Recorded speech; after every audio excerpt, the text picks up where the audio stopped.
I felt like hints of imposter syndrome before, but it's not until you're like really in the thick of like a criticism that rips your story apart that you're like, oh, I don't think I'm like, am I even meant for this? They were putting like GIFs as reactions. This reader understood my vision like to a T. Hi, I'm Lily. I'm an aspiring author, book editor, and creative, and I love sharing my journey about the process of becoming the vision that you have for yourself and the ups and downs and the transparent process. I haven't posted on this account for a long time because I went through a crazy period of burnout.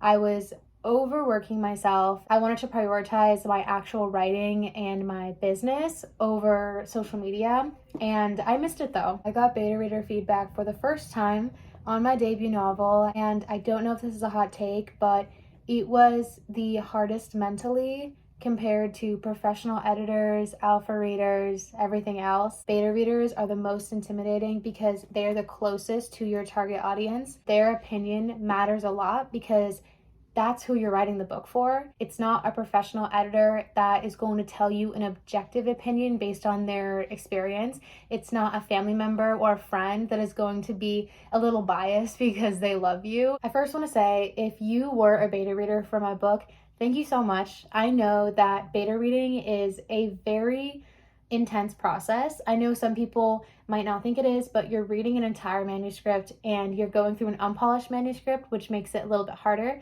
and you're critically thinking about it at the same time. So I really appreciate you taking the time to beta read my book because it has already given me so many ideas and has propelled my book forward in so many ways. In my beta reading process, I made Google Forms, and I basically made an initial reactions and midpoint reflections and lasting conclusions. I made 3 different forms. I read through those first, and let's just say that the initial feeling was very scary. It's one thing to speak yourself through something, and it's another thing to actually experience it. And for a long time, I knew that getting feedback is going to be hard, and it's a muscle that you have to get better at, and you kind of have to get rejected a million times in this industry before you can really become the writer that you want to be. And even when you do become that writer, you're still going to get rejected again and again and again. There's a sweetness to that time period where it's just you and your story, and there's no other opinions. And I do think it's important to have that time with your story because you really want to know what you want for your story and have a good vision of what your intention is before you start bringing in external opinions. Once you start getting feedback, it's extremely overwhelming because there's lots of different types of feedback. People are going to have very big ranges of opinions, and it is going to make you doubt yourself a lot in the writing process. But it also will give you a lot of confidence. It's hard to not take it personal. I think like when you're reading it and you want to be super objective and be like, oh, this makes total sense. But when you're reading it back, I remember I had like the worst feeling in my chest. I was so anxious, and I actually had to like stop myself a few times. And of course, in hindsight, you look back and you're like, that was making me such a stronger writer, and the exposure therapy is going to help me in this industry. But in that moment, all of those creeping doubts just like came in. And I know I talk a lot about like imposter syndrome and having doubts, and it's so easy to like, when you're in a good spot, to sit down and be like, yeah, just push through them. But when you're in that low spot and you're trying to like hype yourself up and be like, okay, like we can do this. If I have any advice for anyone that is going through rejection or feedback or any part of the process, is just to be gentle with yourself and to know like when to be gentle and when to be hard on yourself, because they both are helpful in different ways. And I knew that going through feedback, I needed to be extra gentle with myself. Some people won't sugarcoat it, and I appreciate that because that is going to be way more helpful than someone sugarcoating it for you and then finding out later when you get a ton of reviews that people don't like this aspect. Kind of shocking when you haven't had that feedback before. I had about like 10 beta readers. I had a lot, and I actually might consider having less beta readers in the future because it can be very overwhelming to go through every single manuscript and look at all the comments and then all the forms. But I do think having like 3 to 5 is like the magic number where you have enough different perspectives, but they're not too overwhelming. Something that is really important that I had to remind myself when I was going through this beta reading feedback is, okay, I don't have to resonate with every single piece of feedback. The more I went through the feedback, the more I realized that there were certain patterns that were very obvious that I was like, okay, I need to look at that and really make that a point of revision. I knew this was bad, but when I was going through the forms and the reflections, I would only write down criticism. I wouldn't write down like the good things. And I really shouldn't do that because it's so bad for your psyche, because you're going to look at all your notes and be like, these are all the things I have to change. But there were so many wonderful things that people said. And I think it's natural for our brains to just like cling on to the negative things. But then when you see the good things, you're kind of like, okay, good. Like they got that. You have a professional editor. They will give you insight into like certain things in your story, but they will give you like actionable steps to move forward through that revision. But a lot of times with beta readers, and this is not expected of beta readers, is that they will kind of just tell you their thoughts and then leave them for you to kind of figure out how to deal with them. And having to have that direction after going through beta reader feedback can be really tricky. Now you know what people think, but how can you work a revision in that is going to help that aspect? As anxious as I was, it was the people that were so blunt and so honest that gave really insightful feedback. For one person that is going to be completely critical about one event, another person might love that part of the story. And I think trying to balance that was really hard for me, because I think going through the feedback, I would have like this like ping-ponging effect where I would like see one person's comment and be like, okay, this must be truth. But then I see another person's comment and it would completely contradict what that person said. So I think whenever there were major contradictions, I tried to kind of like avoid that as much as possible, looking where my feedback was overlapping, where there were certain aspects of the story that multiple people were talking about, and then focusing on those was like the most powerful for me. When I was first going through feedback, I had this like sinking feeling that I was like, maybe I'm not supposed to be a writer. Like maybe I'm not qualified enough. Like, and it was like, you know, imposter syndrome, but like I felt like hints of imposter syndrome before, but it's not until you're like really in the thick of like a criticism that rips your story apart that you're like, oh, I don't think I'm like, am I even meant for this? You can know all the right advice. You can, like in the past, if I was like giving myself advice, to be like, oh, look at all these successful people that dealt with all these rejections and they're still successful and everyone loves their stories. But when you're in the moment of feeling those really strong emotions, it's so hard to get yourself out of that state.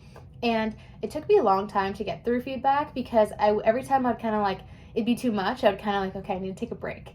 And during this time, I also didn't read a lot, because I think it was like, I don't know a better term, but like triggering. Like I think whenever I would read or go on like social media and look at writing stuff, I was like, I'm a fraud. And I want to be so transparent with these feelings, because so many writers feel this throughout their career. I have this like deep intuition that I know that there is light at the end of this tunnel, and that I'm working towards something much bigger than I can understand. And I can feel that I will be excited and successful about wherever I go in this. When you have those feelings of imposter syndrome, kind of sit with it and don't try to suppress it, and just be gentle with yourself and like understand like that you're going through that and it's your ego and you're trying to really figure out that. But then when you come out on the other end, it is going to make you so much stronger. And just remember that this is part of the process, where this is part of that aspect of writing. And I've seen so many successful authors talk about their story and how they had moments where they were going to give up on writing, where they had moments where they didn't think they were good, or they had a rejection that almost made them give up.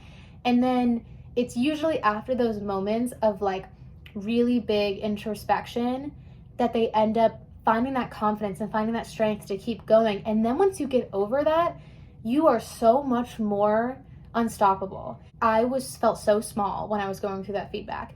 But now that I'm on the other end and I'm able to like look at it in hindsight, I've gained so much confidence in myself as a writer and my ability to handle criticism, that I've started to kind of push back at that fear of mine.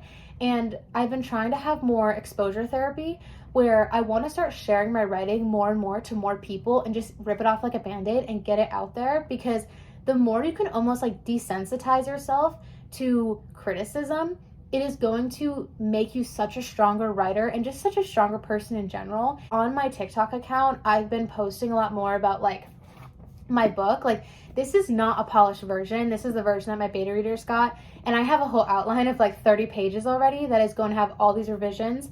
But I was like, I've been waiting to share my writing until I think it's perfect, but I don't think that's actually going to help me in the long run. So I've been reading like random quotes and excerpts of this book on my social media, and I'm not doing it in the hopes of like, this will get viral or this will connect with readers. Like, of course, that would be amazing if it happened. But I think what I'm really trying to do is prove to myself that I can share my writing and I'm going to be okay and I'm going to be safe. And the more you expose yourself to that fear of judgment and criticism, it becomes so much easier to handle. Fortunately, a lot of people really liked my writing and they actually were like, oh, I really like your style of writing, or oh, I'm really interested in your book. And that is amazing thing that happened out of that. I want to get to a point where I can just like put my work out there and know it's not perfect and just be so excited to express my art. Going through this feedback, it really made me question like, why am I doing this? Because I went through this period of time where I was like, well, I'm not even going to be a good writer, so why would I even publish this? And then it got me thinking behind like, why am I actually writing this book and why do I want to express this art? And it made me realize that my end goal wasn't being this successful, amazing writer. It was sharing my stories with people and having them connect with that. And that gets me to kind of like the up part of this story where I was going through a ton of this feedback and I was going through the comments of all of the manuscripts and I was starting to feel better and better. I got to this one beta reader that absolutely adored my book. They were putting like GIFs as reactions and they were like all capitals, like obsessed with the male main character and they loved the storyline and they were like reacting to everything. And it was so refreshing because this reader understood my vision like to a T. And it can be hard when you're looking at feedback and you can see that certain readers aren't understanding what you're trying to get at. It means that that reader just isn't your target audience, or it means that you're not executing your vision the best way it could. But when you get a reader that just gets your story, like every prediction they had, every like thought they had, every like description they had, kind of thought process was so on the mark that it made me feel like I was doing something right. I remember reading through the comments and just being so excited. And I think that this was kind of meant to be. Like, I'm glad that I read this feedback after I read the harsher feedback, because you're gonna have such a range of people, and I think this was such a good lesson for me that I have a target audience out there. And it actually was really insightful because now I want to go back and look at like the books they liked and the genres they like and the tropes they like, and then I can use that to help market towards my target audience, because now I know that that reader loves the story in that way. My main takeaways from going through this cycle of like excited to get feedback, oh my goodness, am I even a good writer, to like coming out on the end and like kind of not caring as much and like letting go of the expectation and then being like, I love writing, so I'm going to keep pursuing this. That aspect of me going through that, looking back now, is like such a beautiful gift to myself. So I've been talking about self-publishing my book for a long time. And I think getting back that feedback, it made me kind of take a step back. And I was like, is my book ready to be self-published? And I think that's such a hard question to answer, because if a book is ready, no author ever really feels like their book is ready. So I think that's a really hard question to ask myself. And I have the book right here, and it hasn't gone through line level edits or copy or proof or anything. And I'm still outlining it and reworking it, but it got to a point where I'm like, will it ever be ready? And then I got to a point where I was like, rip it off like a band-aid, put it out there, get feedback, and then just keep writing.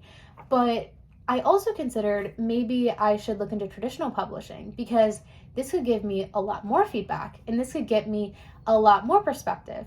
And because I dealt with the criticism from the beta readers, I might be able to handle the query trenches. I don't know. So I'm really excited because I have more time in my schedule now, and I think I want to just focus on my book and just really put all my love into this story. And my general plan is to potentially query it in a few months.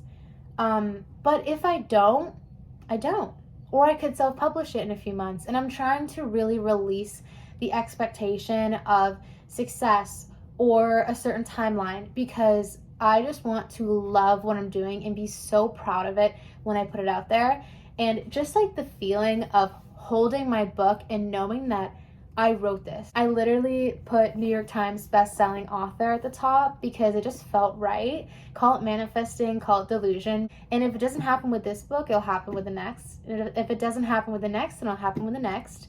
And even if it doesn't happen, I'm still going to live such a joyful life writing books. This industry and writing books will test you, and it will challenge you, and it will make you question why you're doing this in the first place. And I made a video on this a long time ago about like, what's your why? Like, why are you doing this? Because when stuff gets hard, and when like you are feeling so small and you're feeling stuck, it's that love of the craft, it's the love of expressing that is going to kind of propel you forward. Thanks for watching, and I hope to update more on my editing process and potentially querying soon. I also have my developmental editing services linked in the description if you want to go check those out. Yeah, thanks so much for watching, and happy writing.